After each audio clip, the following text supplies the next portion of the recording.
কাউকে জানালো না যে এই ঘটনা।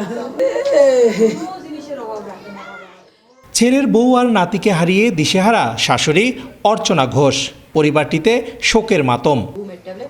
ভুক্তভোগী পরিবার জানায়, শনিবার দুপুরে নগরীর সাজাপুর এলাকার নিজ বাড়িতে সূচনা ঘোষ তার ১.৫ বছরের ছেলে জয়দেব ঘোষকে শ্বাসরোধ করে হত্যার পর গলায় ওড়না পেঁচিয়ে নিজে আত্মহত্যা করেছেন। বিষয়টি জানালার ফাঁক দিয়ে প্রথমে দেখতে পায় তার ১০ম শ্রেণীতে পড়ুয়া মেয়ে পুষ্পিতা ঘোষ। স্বামী শঙ্কর ঘোষের ধারণা, মানসিক অবসাদগ্রস্ত থেকেই ছেলেকে হত্যা করে তার স্ত্রী নিজেও আত্মহত্যা করেছেন। ওই যে বাচ্চা হয়েছে না, বাচ্চাটা হওয়ার পরের থেকে ওনার একটু মাথায় হলো, মেন্টালের মতন করে। তে আমরা এখন বলি যে এরকম করে কেন, ডাক্তারের কাছে নিয়ে গেল। ডাক্তার করলো কি না একটু মাথায় ডিবেট হয়েছে, একে সবসময় দেখশন করে রাখবে, আর বাচ্চাটা ওর কাছে দিবেন না। আবার বাচ্চা কাছে না দিলেও ও থাকতে পারে না। আবার ফির কয় বাচ্চাকে দিয়ে এসো, মানসিক মানুষ নিবে, আমি ওকে মারবো, আমি মরবো। আমার মা বাচ্চা হওয়ার পর থেকে খুবই হতাশা, টেনশন, সব সময় টেনশন। এই টেনশনে একদম শুকায় গেল। শুকায় যাওয়ার পরে এই যে খালি মারে ফেলাবো, নিজে মরবো। স্কুলে ঠিক মতো যাইতে পারি না সব সময়। পরীক্ষার টাইমে যাই, পরীক্ষা থেকে আসে দেখি আমার ভাইকে ঘুমের ওষুধ খাওয়াইছে, গলা চিপে ধরছে। আর ঠিক মতো কোথাও মানে যাইতে পারি না। আমি পরীক্ষা দিতে গেলে আমার দাদাকেও বলে যাই বা দাদিকে বলে যাই একটু দেখিও, ওরা দেখে। আমি ইদানিং খুব পাগলামি করতেছে, আমি যেখানে যাই আমার ভাইকে নিয়ে যাই। তা কালকে আমার ভাই ফোন দেখে, তো 1.5 বছরের বাচ্চা একটু ওই টকিং টম দেখতেছিল, তা ফোন ফেলা দিছে, গরিলা ফেটে গেছে।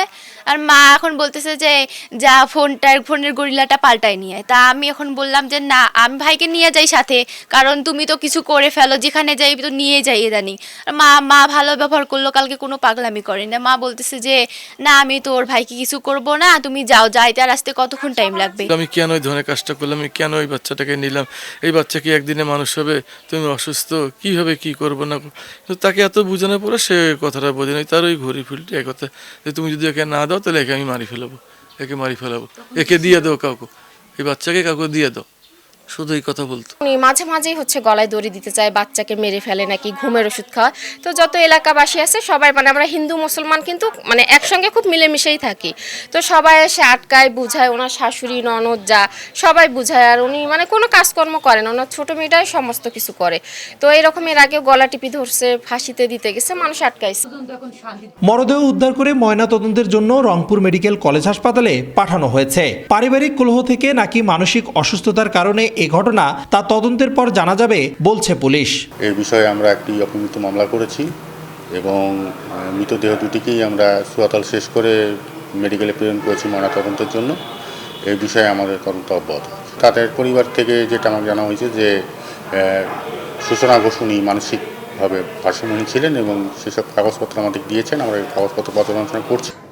সূচনা ঘোষের স্বামী শঙ্কর ঘোষ একজন শারীরিক প্রতিবন্ধী ও মুদি দোকানদার। রেদওয়ান হিমেল, সময় সংবাদ, রংপুর।